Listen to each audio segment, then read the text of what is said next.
नमस्कार दर्शकों, धार्मिक चमत्कार में आप सभी का स्वागत है। आज हम आप सभी को राजा भर्तहरि की कहानी सुनाएंगे, जो पत्नी की बेवफाई से राजा से सन्यासी बने। चक्रवर्ती सम्राट महाराज भर्तहरि जी जब युवावस्था को प्राप्त हुए तो उनके हृदय में भोग आकर्षण हुआ। जितना हम सोच सकते हैं उससे अधिक संपत्ति महाराज भर्तहरि जी के पास थी। उज्जैन के महान बलशाली एवं बुद्धिमान राजा विक्रमादित्य इनके ही छोटे भाई थे। राजा भर्तहरि जी के हृदय में स्त्री के प्रति आकर्षण पैदा हुआ। सर्व सामर्थ्यशाली तो थे ही, उन्होंने आदेश दिया कि विश्व की सबसे सुंदर राजकुमारी को उनके पास पत्नी के रूप में वरण करने के लिए लाया जाए। एक पिंगला नाम की बहुत सुंदर युवती को भर्तहरि जी ने अपनी पत्नी के रूप में वरण किया। उन्होंने विचार किया कि आखिरकार भोगों में क्या सुख है, इसका पता लगाना पड़ेगा और उसके लिए मुझे एकांत चाहिए। उन्होंने विक्रमादित्य जी से कहा, जब तक हम पूरी तरह भोगों को अनुभव नहीं कर लेते तब तक आप राज्य शासन को संभालिए। महल में किसी भी तरह की राज दरबार की कोई भी बात लेकर कोई ना आए, मुझे स्वतंत्र छोड़ दिया जाए। भला क्या कभी आग में धीरे धीरे घी डालने से आग शांत होती है क्या? ऐसे ही भोगों को भोगने से कामग्री और बढ़ जाती है और शांत नहीं होती। एक दिन पिंगला अपने महल के पीछे की खिड़की से झांक रही थी। महल के पीछे राज्य की अश्वशाला थी। वहाँ घोड़ों की रक्षा और सेवा करवाने वाला अश्वपाल अपने सेवकों के साथ घोड़ों की देखरेख में लगा था।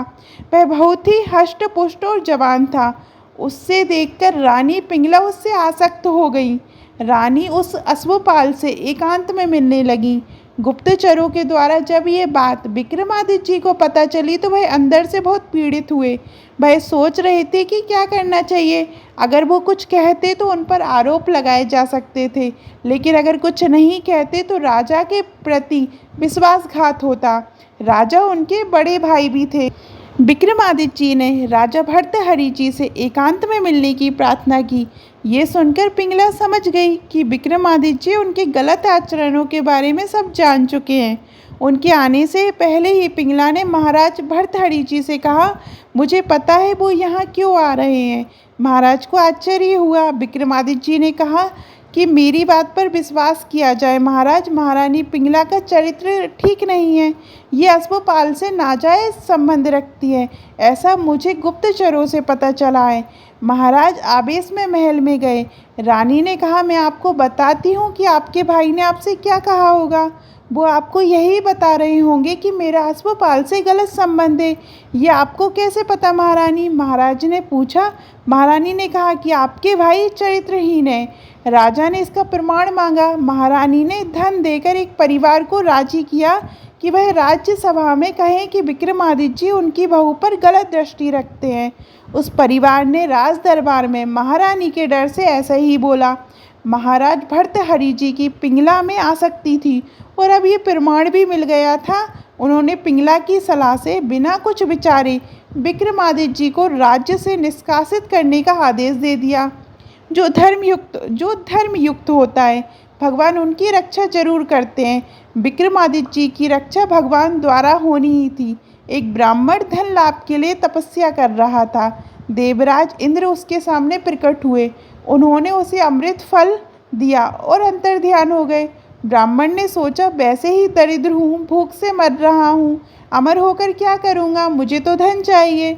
उसे विचार आया, ये फल मैं महाराज भर्तहरि जी को दे देता हूँ। अगर धर्मात्मा राजा बहुत काल तक जीवित रहेंगे तो प्रजा सुखी रहेगी। महाराज भर्तहरि जी ने उसका अमृत फल स्वीकार किया और आदेश दिया, उस ब्राह्मण को जितना धन चाहिए उतना धन दे दिया जाए। एकांत में महाराज ने विचार किया कि मेरा संपूर्ण मन तो पिंगला में आसक्त है।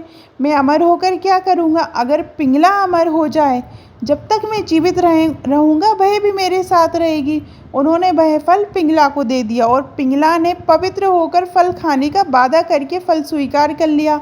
पिंगला ने सोचा कि यदि अश्वपाल अमर फल खा लेगा तो उनका मिलन होता रहेगा। एकांत में पिंगला ने अश्वपाल को अमर फल दे दिया। अश्वपाल की आसक्ति थी महाराज के दरबार में नृत्य करने वाली एक वेश्या से। उसने वेश्या को फल दे दिया। ताकि वह आजीवन उससे मिलता रह सके। वेश्या ने विचार किया कि मैं जिस दरबार में नृत्य करती हूँ, अगर उसके महाराज अमर रहें तो अच्छा होगा। उसने राजा से मिलने की याचना की और महाराज से मिलकर उन्हें अमर फल दे दिया। अमर फल देखते ही महाराज के होश उड़ गए। उन्होंने वेश्या से कहा कि तुम्हें किसी भी तरह का दंड नहीं दिया जाएगा, पर सत्य बताओ कि ये अमर फल तुम्हें कहाँ से मिला है। उसने कहा कि मेरा एक मित्र है जो राज परिवार के घोड़े की सेवा करता है, उसी ने मुझे ये अमर फल दिया है। महाराज ने अश्वपाल को बुलाया और कहा, वैसे तो मैं तुम्हारे सैकड़ों टुकड़े करवा सकता हूँ, लेकिन अगर तुम मुझे सत्य बता दोगे तो तुम्हें ये अमर फल कहाँ से मिला तो मैं तुम्हें क्षमा कर दूंगा। भयभीत होकर उसने बताया कि महारानी पिंगला ने ही उसे वह अमर फल दिया था। महाराज आश्चर्यचकित हुए। उन्होंने सोचा कि मुझे चक्रवर्ती सम्राट से पिंगला संतुष्ट नहीं है और ये अश्वपाल से आसक्त हैं, अश्वपाल महारानी से संतुष्ट नहीं और ये वेश्या से आसक्त हैं। धिक्कार इस काम और आसक्ति को। उन्होंने घोषणा करवा दी कि अगले दिन ही वह राज्य छोड़कर चले जाएंगे। गुप्तचरों को भेजकर उन्होंने विक्रमादित्य जी को वापस बुलवा लिया।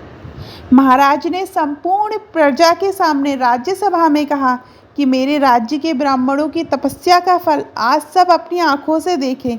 मैं अपनी तलवार से महारानी पिंगला का गला काटूंगा, पर वह मरेंगी नहीं क्योंकि इन्होंने अमर फल खाया है।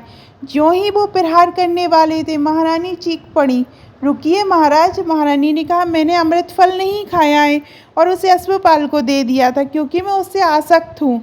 महाराज ने कुछ नहीं बोला और अपना राजमुकुट सिंहासन पर रखकर कहा कि विक्रमादित्य, तुम इस राज्य का पालन करना। मैं ऐसे निष्कृष्ट संसार में अब नहीं रह सकता।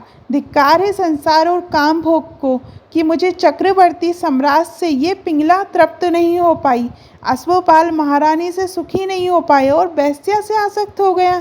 धिक्कार है झूठे संसार के प्यार को। इसके बाद उन्होंने राज्य का त्याग करके घोर वैराग्य में जीवन व्यतीत किया और भगवान शंकर का साक्षात्कार करके ये वरदान मांगा कि कभी उन्हें सम्मान से भिक्षा भी ना मिले, क्योंकि ये सम्मान ही संसार के राग को पुष्ट करता है। निरंतर भगवान का भजन तभी हो सकता है जब हमें भोगों में अरुचि हो जाए। हम भोगों को सत्य मान रहे हैं, यही हमें बार बार दुख, क्लेश और अशांति प्रदान करता है। केवल इसी मनुष्य जन्म में ही हमें भगवत प्राप्ति हो सकती है। मेरे त्रिभुवन को जो आनंद अनुभव हो रहा है वो आनंद सिंधु की एक बूंद से भी कम से हो रहा है। विचार कीजिए, यदि वह आनंद सिंधु आपको मिल जाए तो आपको कैसा सुख महसूस होगा। जब तक वह नहीं मिल जाता तब तक जैसे ओस को चाटने से प्यास नहीं बुझती, वैसे ही भोगों को भोगने से आपकी सुख की लालसा नहीं मिटेगी। निश्चय कर लीजिए कि संसार में सुख नहीं है। आपको ये कथा कैसी लगी, ये कहानी कैसी लगी, कमेंट में ज़रूर बताइएगा। और अभी तक आपने हमारे चैनल धार्मिक चमत्कार को सब्सक्राइब नहीं किया है तो सब्सक्राइब करिएगा। धन्यवाद।